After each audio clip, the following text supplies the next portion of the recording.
Hi everyone, in front of me I've got Xiaomi 12T and let me share with you how to reset up preferences on this device. So first of all, let's enter the settings, and here we have to find the option apps. Let's tap on it. Now let's tap on manage apps, and here tap on the three dots icon in the right upper corner.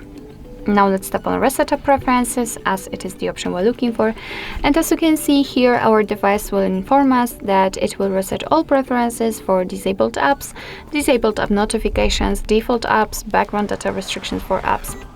What's more, you will not lose any app data, so just tap on reset apps, and basically that's all. This is how to reset up preferences in your Xiaomi 12T. Thank you so much for watching. I hope that this video was helpful, and if it was, please hit the subscribe button and leave the thumbs up.